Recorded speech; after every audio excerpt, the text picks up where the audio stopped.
마태복음 1장 1절부터 17절까지 있는 족보에 대해서 말씀을 드렸습니다. 하나님의 신실하심, 또 죄를 덮는 하나님의 은혜에 대해서 말씀을 드렸지요. 그리고 이어서 예수 그리스도가 어떻게 잉태되었는지, 그리고 그분의 이름이 어떻게 지어졌는지 이것에 대해서 설명을 했습니다. 이어지는 2장 1절부터 12절까지 말씀에서는 예수님이 탄생하셨을 때 동방의 박사들이 예루살렘까지 찾아와서 아기 예수께 경배하는 이야기를 다루고 있습니다. 이 말씀은 이제 곧 성탄절이 될 텐데 절기 때 많은 주일학교 학생들이 성극으로도 만들어서 공연을 하는 그런 대본이 될 수 있는 그런 말씀이기도 합니다. 어쨌든 마태는 예수님의 탄생과 관련해서 오늘 마태복음 2장 1절 이하에서 그분이 탄생했던 당시의 역사적인 상황과 배경을 좀 더 구체적으로 우리에게 알려줍니다. 1절을 보면 그분이 출생하신 시대 그리고 출생하신 장소가 구체적으로 밝혀져 있습니다. 헤롯 왕 때 예수께서 유대의 베들레헴에서 나셨다.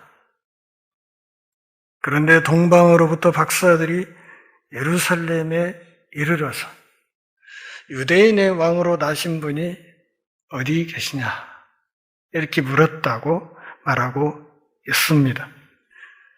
병행 본문인 누가복음 2장 1절 이하에 가면 이 문제에 대한 좀 더 자세한 배경 설명이 있습니다. 그러므로 예배 끝난 뒤에 가셔서 누가복음 2장을 한번 읽어 보시기를 바랍니다.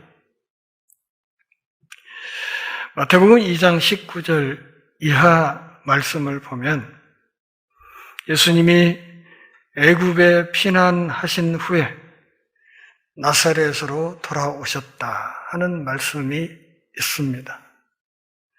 왜 피난을 가셨을까? 이제 막 태어난 갓난아이가 왜 애굽으로 피난을 가셨을까? 그리고 거기에서 잠시 머물다가 왜 다시 돌아오셨을까 하는 것을 생각해 하는데 애굽으로 피난 가신 그 원인을 설명하고 있는 말씀이 오늘 본문입니다.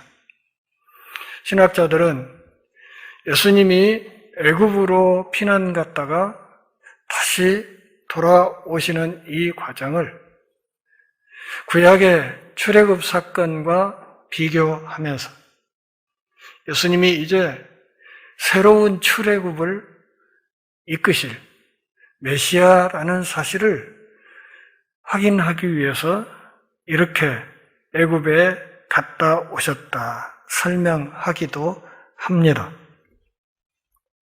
그런데 2장 1절에서 예수님이 태어나신 곳을 유대 베들레헴이라고 이야기합니다. 유대라는 말은 우리식 행정구역으로 말하면 좀 넓은 도 단위 구역을 말하는 것이고 베들레헴이라는 것은 한 도시의 이름을 말하는 것입니다. 가령 전라북도 전주시 하는 것처럼 그렇게 말하는 것인데 유대도의 베들레헴이라는 도시에서 예수님이 태어나셨다 이렇게 말하는 것이죠.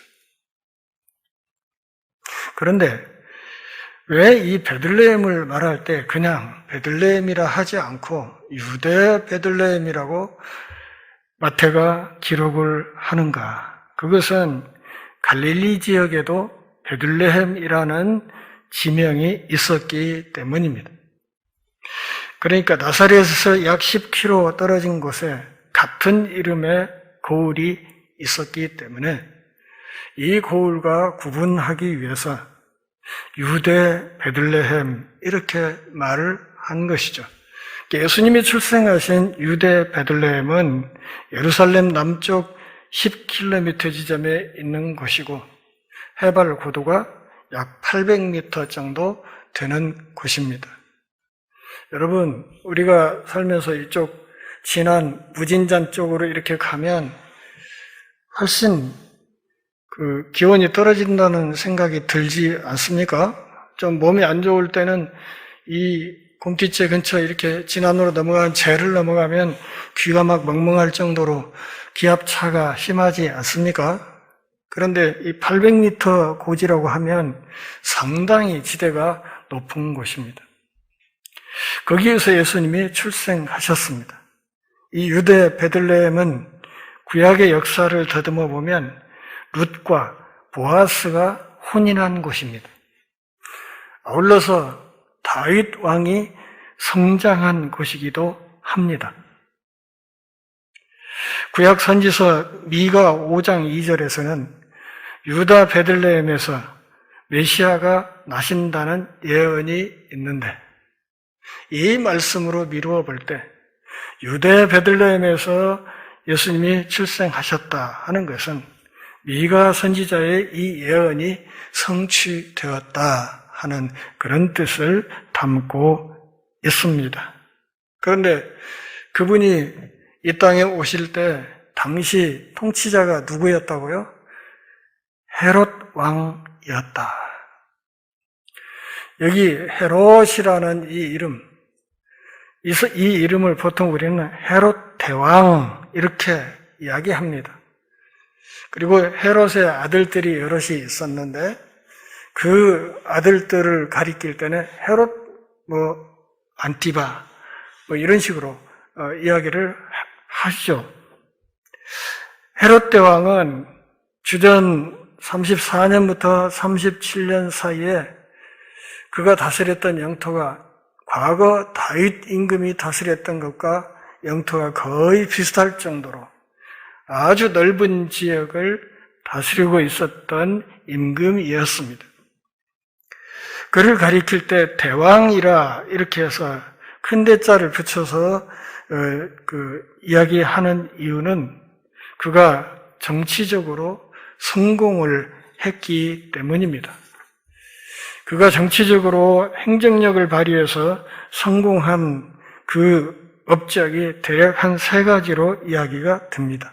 첫째는 헤롯 대왕 시절에 이 유대 땅에 큰 도시들이 많이 건설되었습니다. 두 번째는 헤롯의 주도로 유대 땅에 여러 군사적인 요새가 많이 건설되었습니다. 세 번째는 우리가 알고 있는 것처럼 예루살렘 성전을 아주 화려하게 증축한 사람이 바로 헤롯 대왕입니다. 헤롯이 예루살렘 성전을 이렇게 화려하게 증축하게 된 것은 이 사람이 유대인이 아니고 에돔의 후예인 이둠의 출신이었기 때문이었습니다. 그러기에 헤롯 대왕이 통치자로 있기는 하지만 유대인들은 그를 진정한 유대인으로 인정하지 않았습니다.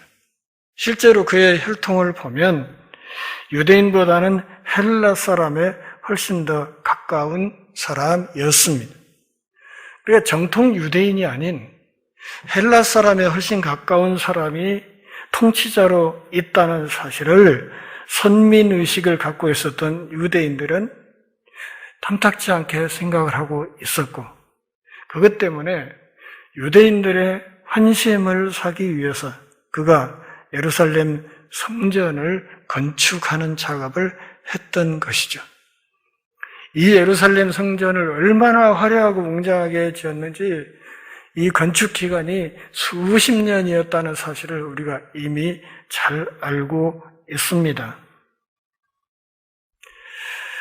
헤롯 대왕은 주전 37년에 하스몬의 왕이자 제사장의 딸, 얼굴이 굉장히 예뻤다고 하지요. 공주 미리암네와 결혼했습니다. 이 미리암네 공주와 결혼을 했지만 이 미리암네 외에도 헤롯에게는 다른 아내가 9명이나 있었습니다. 그러니까 10명의 아내를 거느리고 살았던 사람입니다. 그리고 자기가 왕이 되어서 미리암네의 형제인 그 아리스토블루스 3세를 대제사장에 임명했습니다. 그러니까 왕이 대제사장도 마음대로 임명할 수 있는 엄청난 권력을 가지고 있었다는 것이죠.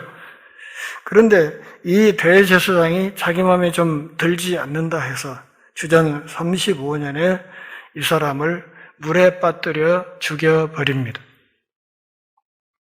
주전 25년 하스몬 왕조의 모든 형제들을 다 죽여버립니다. 그리고 주전 29년에는 질투심 때문에 자기 왕비 미리암네를 사형시켜버립니다. 그리고 그 다음에 자기 어머니 알렉산드라도 죽여버립니다. 그러니까 가족 사이에 불신과 증오가 아주 가득했습니다. 그가 죽기 전인 주전 7년에 미리암네의 두 아들 알렉산더와 아리스토블, 그리고 또 하나의 아들인 안티파타를 사형시켰습니다. 자기가 죽기 며칠 전에도 바리새인 가운데 몇 사람을 죽여버렸습니다. 정권욕에 찌들어 있어서, 그러면서도 극단적인 의심증 때문에 자기 아내도 어머니도 형제들도 자식들도 기분이 나쁘면 숱하게 죽여버린 참으로 무서운 통치자가 바로 헤롯이었습니다. 그는 나중에 큰 고통 중에 죽음을 겪게 됩니다. 이런 배경에서 이 악랄한 통치자인 헤롯 대왕과 왕으로 오신 메시아, 어린 예수님이 극명하게 대조되는 것이 오늘 본문입니다. 그러니까 자기의 권력을 위해서라면 아내도 어머니도 형제도 자식도 무참하게 죽여버릴 수 있는 지상의 통치자와 그 백성을 죄에서 건지기 위해 자기 몸을 십자가에 내어주어서 죽음으로 섬기는 왕으로 오신 메시아 예수, 이 두 존재가 극명하게 대비되는 본문이 오늘 이 말씀이라, 그런 이야기입니다. 이 본문에서 예수님의 출생 연대를 좀 추정해 볼 수 있습니다. 그 당시 역사 기록을 보면 주전 7년에 하늘에 특별한 별자리가 있었다 하는 기록이 있습니다. 그리고 헤롯이 주전 4년에 사망했기 때문에 예수님은 대략 주전 7년부터 5년 사이에 출생했을 것으로 짐작합니다. 그러니까 정확한 출생 연대는 우리가 알 수 없습니다. 그러니까 AD와 BC가 예수님으로 나뉘지만 정확하게 AD 1년이 예수님이 출생한 연도가 아니라는 이야기입니다. 적어도 그보다 한 5, 6년 전에 예수님이 출생하셨다는 것이죠. 그러게 40세가 되기 전에 십자가에서 죽으셨다 하는 성경의 기록이 사실인 것으로 알 수 있습니다. 그런데 헤롯 왕 때 예수님이 유대 베들레헴에서 출생할 때 동방으로부터 박사들이 예루살렘에 왔다. 1절에서 그렇게 말합니다. 동방은 아라비아 지역을 가리킵니다. 민수기 23장 7절과 이사야 2장 6절 그리고 요한계시록 16장 12절 말씀을 보면 동방을 바벨론으로 말하고 있음을 알 수 있습니다. 그러니까 아라비아 땅 바벨론 지역에서 박사들이 왔다는 이야기죠. 여기 본문의 박사들이란 말은 페르시아와 바벨론의 사제들을 가리킵니다. 좀 더 구체적으로는 점성술가라고 말을 할 수 있겠습니다. 당시 유대인들은 이방인들을 일컬어서 별자리의 지배를 받는 자라고 해서 멸시했습니다. 그러니까 동방의 박사들 이렇게 이야기를 했지만 사실은 유대인의 관점에서 보면 참 가짜는 것들 이런 뜻이죠. 가짜입니다. 하나님의 율법이 없는 성전도 없는 이방인들 개 같은 것들 이런 뜻이 이 속에 담겨 있는 것입니다. 그런데 동방의 그 박사들, 이 점성술사들이 예루살렘에 와가지고 사람들에게 묻습니다. 유대인의 왕으로 나신 이가 어디 계시냐? 다시 말하면 유대인의 왕이 탄생했다. 그런데 그 왕이 태어나신 그 왕이 있는 장소가 구체적으로 어디냐? 이렇게 질문을 한 것이죠. 아까 제가 말씀드렸듯이 이 질문, 유대인의 왕으로 나신 이가 어디 계시냐 하는 이 질문은 당시 헤롯 통치하에 예루살렘 분위기에서 청천벽력과 같은 이야기였을 것이다. 응? 왕이 태어났다고? 이런 말이죠. 헤롯이 이 말을 들었을 때 어떤 생각을 했겠습니까? 자신의 왕권을 유지하기 위해서라면 어머니도 죽이고 아내도 죽이고 자식도 죽이고 무참하게 칼날을 휘두르는 이 사람이 들을 때 어딘가에 장차 나의 라이벌이 될 인간이 태어났다고? 이런 질문은 정말 간 떨어지는 이야기였을 것입니다. 실제로 하늘에 큰 별이 나타났다고 기록이 되어 있는 주전 7년에 헤롯은 두 아들인 알렉산더와 아리스토브를 살해했습니다.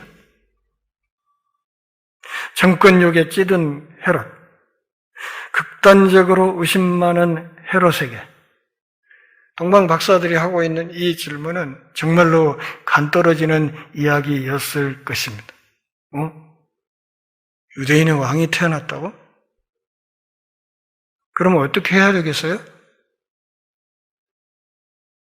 자기 어머니도 죽이고 아내도 죽이고 자식도 죽이고 이런 실력파가 생각할 때 왕이 태어났다 하면 어떻게 해야 되겠습니까? 그건 죽여 없애야 마땅한 것이죠. 그래서 왕이 4절을 보면 공회를 소집합니다. 4절 같이 읽을까요? 왕이 모든 대제사장과 백성의 서기관들을 모아 그리스도가 어디서 나겠느냐. 요즘으로 말하면 국회를 소집한 것이죠. 공회를 소집했습니다. 그 정도로 심각한 사안이었습니다. 1980년 제가 신흥고등학교의 교사로 신출내기 교사로 일을 하고 있을 때 전주 신흥고 학생들이 전두환 물러가라고 데모를 했습니다. 광주에서 민주화운동이 일어난 며칠 뒤였습니다. 그날 학생들이 교문 밖으로 진출하지 못하게 막은 사실이 제 가슴에 아직도 무거운 짐으로 남아 있습니다. 나가면 당연히 발포하는 상황이었는데 광주 사람들에게 그들을 고립시켜버린 것 같은 그런 무거운 짐이 제 마음에 있습니다. 전주 신흥고 학생들이 시위를 함으로써 당시 전두환의 국보위가 소집이 되었습니다. 그때 상황과 비슷한 거예요. 시골의 일개 고등학교에서 학생들이 잠깐 시위를 했는데 그것으로 국보위가 소집이 됩니다. 헤롯이 얼마나 놀랐는지 공회를 소집했습니다.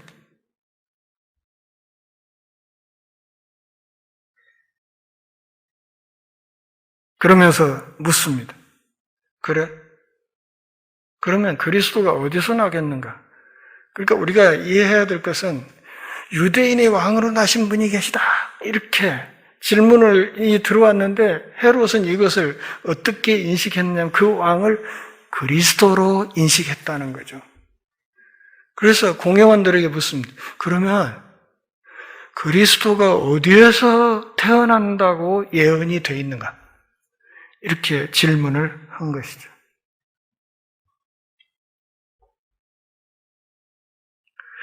우리가 이 말씀을 보면서 깊이 좀 생각해 봐야 될 것이 있습니다.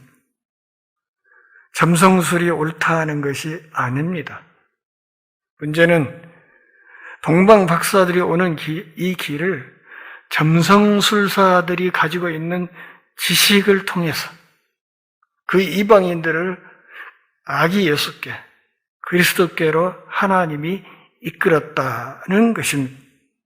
다시 말하면 극히 비신앙적인 점성술을 선용하셔서 예수님이 그리스도께로 그들을 이끄셨다. 그래서 종교개혁가인 마틴 루터는 하나님은 믿음을 일깨우기 위해 이방인에게도 표적을 주셨다.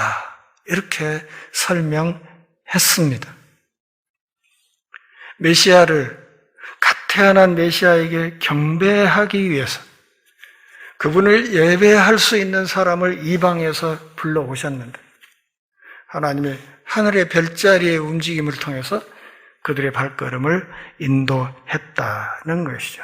1세기 당시의 기록을 보면 주전 7년 무렵에 목성과 토성이 특별한 자리에 들어갔었다 하는 기록이 있습니다. 그런데 이 목성은 세계를 다스리는 자의 별로 인식되고 있었고 토성은 유대인의 별로 인식되고 있었습니다. 이 이방인들이, 동방 박사들이 이 토성, 유대인의 별, 이것으로 그들의 그 나침반을 삼았던 이유는 주전 600년경부터 유대인들이 바벨론의 포로로 잡혀가 있었을 때 그곳에서 바벨론 사람들에게 나름대로 그 유대인의 별에 대한 이야기를 많이 했었을 것이고 그것을 동방 박사들도 들었을 것이라 그런 뜻이죠.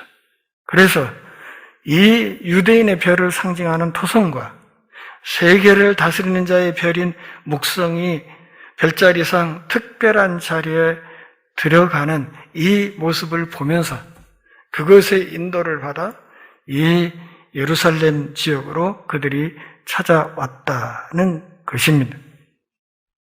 창세기 49장 10절과 특별히 민수기 24장 17절에서는 야곱의 별이라는 말을 구체적으로 하고 있습니다.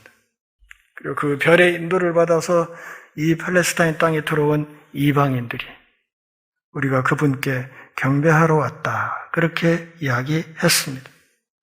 경배라는 말에는 정치적인 의미도 담겨 있고 종교적인 의미도 담겨 있습니다. 정치적으로는 유대와 그 동방 사람들 사이에 어떤 정치적인 유대, 종교적으로는 구체적으로 그 아기 예수께 경배하고 싶은 인간적인 마음, 이것이 바닥에 깔려 있었다는 것입니다. 4절부터 6절까지 보면 이 문제에 대한 헤롯의 관심이 잘 서술되어 있습니다. 같이 한번 읽어보실까요? 왕이 모든 대제사장과 백성의 서기관들을 모아 그리스도가 어디서 나겠느냐 물으니 이르되 유대 베들레헴이오니 이는 선지자로 이렇게 기록된 바 또 유대 땅 베들레헴아 너는 유대 고을 중에서 가장 작지 아니하도다 내게서 한 다스리는 자가 나와서 내 백성 이스라엘의 목자가 되리라 하였음이니이다. 산헤드린 공회에 있는 바리새인들이 구약 성경을 인용해서 대답을 했습니다. 당시 유대인들에게는 메시아가 오셨으면 좋겠다 하는 메시아 대망 사상이 사람들에게 널리 퍼져 있었고, 또 한 가지는 그동안의 헤롯 가문을 향해서 제시되었던 몇 가지 신탁이 실제로 그대로 성취된 적이 있었습니다. 그래서 헤롯이 더 바짝 긴장한 것이죠. 그래서 공회를 소집했습니다. 자신의 정치적 경쟁자가 어디에 태어났는지 그 구체적인 지점을 알고 싶어 했습니다. 그러자 공회원들이 5절, 6절에서 대답합니다. 여기 이 말씀은 미가서 5장 2절과 사무엘하 5장 2절 말씀을 섞어서 대답한 것입니다. 이것은 미가서와 사무엘서를 이 예언을 섞어서 이들이 대답했다는 것은 예수님이 출생한 당시 다윗 언약이 살아 있었다는 결정적인 증거가 됩니다. 그래서 마태는 예수님을 소개할 때 마태복음 1장 1절에서 뭐라고 말했습니까? 아브라함과 다윗의 자손 예수 그리스도의 역사, 이렇게 얘기를 했던 것이죠.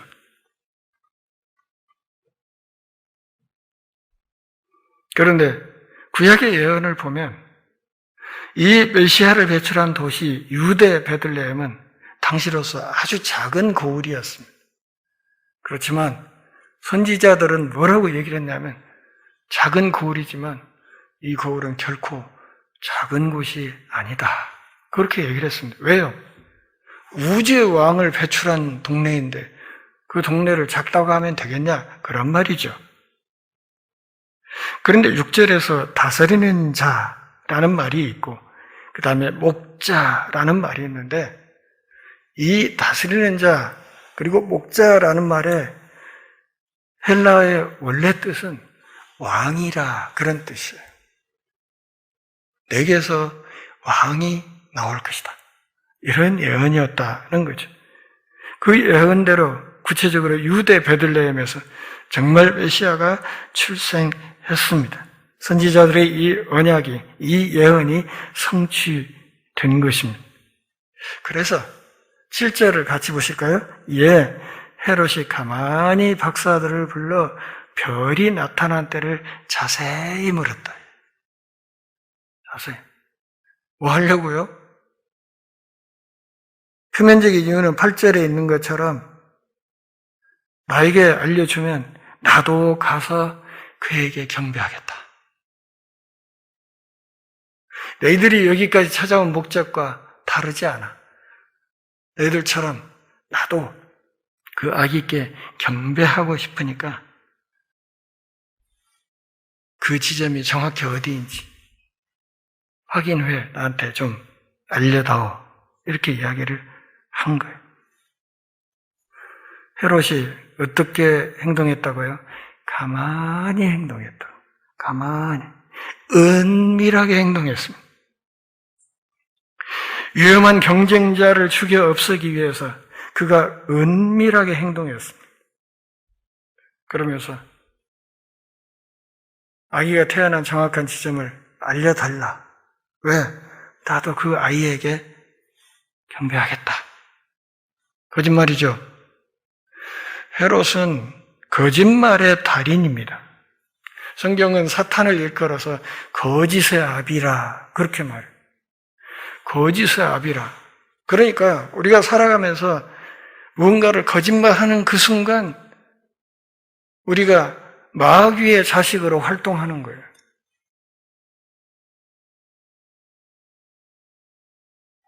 예수 믿는 사람들이 거짓말을 할 수 없는 이유, 거기에 있습니다. 거짓말을 하는 그 순간 마귀에게 자식 노릇하는 것이기 때문에 그렇습니다. 그런데 이 자신의 정치적인 입지, 왕권을 수호하기, 이 기득권을 수호하기 위해서는 무슨 짓이라도 할 수 있는 이런 사람들 입장에서는 그 목적을 위해서라면 은밀하게 활동하면서 실제 자기의 실제 마음에 있는 생각과는 정반대의 말을 거짓말을 얼마든지 할 수 있는 것입니다. 사탄은 거짓의 아비인데 지금 헤롯이 사탄의 자식으로 종노릇을 하고 있는 것입니다. 지금 오늘 본문 8절에서 마태가 우리에게 말하고자 하는 것은 메시아로 오신 예수님이 탄생 초기부터 생명의 위협을 겪고 있었다. 그런 뜻입니다. 그분이 생명이시고 많은 사람들에게 새 생명을 주시는 분임에도 불구하고 정작 그분 자신은 이 땅에 오셨을 때 갓난아이 때부터 생명의 위협 속에서 이 땅의 삶을 시작하셨다 하는 것입니다. 나도 가서 그에게 경배하게 하라. 이 대목에서 저는 얼마 전에 서울에 있는 제일 큰 교회 성경 들고 찾아가서 쇼를 했던 어떤 사람이 생각났습니다.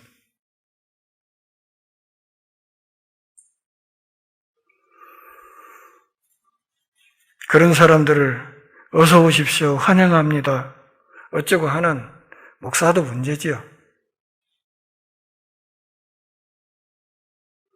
어쨌든 헤롯과 헤어진 이 동방 박사들은 그 별의 인도를 따라서 계속 발걸음을 내딛다가 그 별이 다 머물러서 빛을 비추고 있는 어떤 집 앞에서 발걸음이 멈췄습니다. 10절 같이 보실까요? 그들이 별을 보고 매우 크게 기뻐하더라. 얼마 전에 제가 펴낸 요한계시록 본문에, 참고문헌 앞에 본문의 맨 마지막 구절이 뭐였습니까? 안 봤죠? 맨 마지막에 성현식 시인의 식구 하나를 인용해서 좋아 죽겠네 이런 말을 써놨습니다. 그들이 매우 크게 기뻐하더라 하는 이 말은 좋아 죽을 뻔했다 그런 뜻입니다. 엄청나게 기뻐했다. 이 말을 다시 풀어서 설명하면 비로소 자기들의 삶의 목적을 드디어 이루었다. 이런 뜻입니다. 오늘 우리가 이걸 보려고 여지껏 살았구나. 이렇게 생각했다는 거예요. 오늘 이것을 보려고 우리가 여기까지 먼 길을 걸어서 왔구나. 정말 좋다. 이렇게 얘기를 했다는 거예요.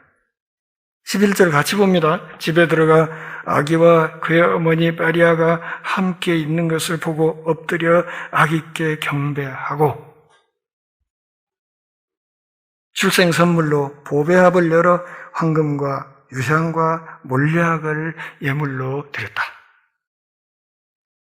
우리가 주목해야 될 것은 여기 2장 11절에서도 마태가 어머니 마리아라고 기록을 하지만 아버지 요셉이라는 말은 하지 않는다는 거예요. 그러니까 예수님이 육신으로 출생할 당시에 어머니 역할을 한 사람은 분명히 있었는데, 생물학적으로 어머니 역할을 한 마리아는 있었는데 생물학적으로 아버지 역할을 한 사람에 대해서는 언급을 하지 않습니다. 다시 말하면 어머니 마리아라는 이 표현은 예수님의 탄생이 기적적인 탄생이라는 것을 말하는 것입니다.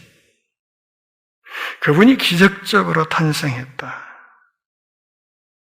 그래서 이 아기 예수님, 어린아이인 이 메시아를 보고 그들이 엎드려서 아기에게 경배했습니다. 먼 이방에서 유대인의 왕을 찾아서 와서 갓난 아기 앞에 엎드려 절하는 이 동방 박사들과 아기 있는 것만 확인하면 언제든 달려와서 이 어린아이를 죽여 없애려고 칼을 벼르고 있는 헤롯과 아울러서 그 옆에서 그에게 조언을 했던 사내들인 공회원들과 이게 얼마나 눈부신 대조를 보이는지 모릅니다. 마태는 예수님의 탄생 기사에서부터 그리스도의 복음이 이방인에게로 뻗어나가야 된다는 사실을 전제하면서 이 이야기를 쓰고 있습니다. 그래서 마태복음 28장 맨 뒷부분에서 천하 만민에게 나의 복음을 전하라고 그렇게 예수님이 분부하시지 않습니까? 그리고 메시아에게 드리는 위대한 선물들을 가져왔습니다. 황금과 유향, 이것은 그분의 왕직에 관한 선물일 것이고, 몰약은 요한복음 19장 39절에서 우리가 볼 수 있는 것처럼 아리마대 요셉이 죽으신 예수님을 장사 지내기 위해서 몰약을 가지고 왔다 하는 기록이 있지 않습니까? 그러니까 동방박사가 드렸던 이 예물 속에 이미 예수 그리스도의 십자가가 어렴풋하게 드러나고 있는 것입니다. 그러니까 그분의 십자가에서 죽으심을 내다보는 예물을 동방의 박사들이 이미 가지고 와서 아기 예수님 앞에 드리면서 그분 앞에 엎드려 경배하였다는 것입니다.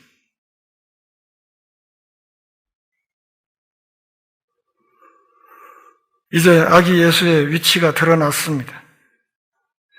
그들이 헤롯의 부탁대로 다시 헤롯 왕궁으로 돌아가서 헤롯에게 그 예수님이 있는, 아기 예수가 있는 좌표를 일러줄 것인지 아니면 또 다른 어떤 선택을 할 것인지 궁금하지 않습니까? 그런데 12절 같이 보실까요? 그들은 꿈에 헤롯에게로 돌아가지 말라 지시하심을 받아 다른 길로 고국에 돌아가니라. 누가 이런 지시를 했을까요? 하나님 아버지이십니다. 여기서 우리는 하나님의 일관된 보호를 확인할 수 있습니다. 이 땅에 오신 자기 아들을 보호하시는 하나님의 손길을 읽을 수 있습니다. 아울러서 하나님의 한결같은 섭리를 읽을 수 있습니다. 우리가 믿는 하나님이 어떤 분이시라고요? 한결같은 분이시라. 구약의 수백 수천 년 역사 속에서 한 번 주신 약속을 기어이 지키신 그 하나님께서 때가 참에 이 땅에 하나님이 보내신 그 아들을 하나님의 손으로 보호하셨다. 살아가다 좀 힘든 일이 있을 때 우리가 가져야 될 태도는 이런 것입니다. 하나님의 한결같으심, 하나님의 변치 않으심, 하나님의 신실하심에 기대어 지난날 하나님이 나와 함께 하시고 내 발걸음을 인도하셨던 그 일의 연장선 위에서 내 이후의 발걸음도 그렇게 이끌어 가실 것이라는 그 확실한 믿음을 갖는 것이 정말 중요한 것입니다. 그것이 성경에서 우리에게 한결같이 말씀하시는 내용입니다.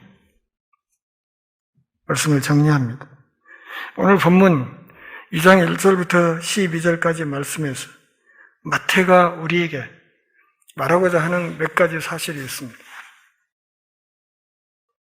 첫째는 예수님의 이 출생, 예수님의 오심, 이것은 신화나 전설이 아니라는 거예요. 이것은 분명한 역사적 사실이라는 거예요. 헤롯 왕 때에 태어나셨고 유대 베들레헴에서 태어나셨고 먼 길을 찾아서 이 메시아께 경배하러 온 이방인들이 있었다고 분명한 역사적 사실이라는 것을 우리에게 말하고 있고, 두 번째는 예수님이 진짜 메시아라는 것. 구약 성경에 그렇게 예언되었던 아브라함의 후손으로 다윗의 후손으로 오신 그 메시아라는 사실을 강조하는 것이고, 세 번째, 아브라함 언약이 예수님 안에서 온전히 성취되었다 하는 것을 우리에게 가르쳐주고 있습니다. 이 말씀을 보면서 우리가 한 가지 조심해야 될 것은 꿈도 무시하면 안 되는 거구나. 이러면 안 돼요. 점성술도 좀 공부 좀 해야겠군. 이러면 안 됩니다. 예수님이 출생할 당시에 하나님께서 그 박사들이 가지고 있는 그들의 지식 체계를 선용해서 그들이 이해할 수 있는 방식으로 하나님이 그들의 발걸음을 예수님께로 이끌어던 단 한 번 있었던 이 사건을 가지고 우리가 신문에 나와 있는 점성술 기사도 봐야겠군.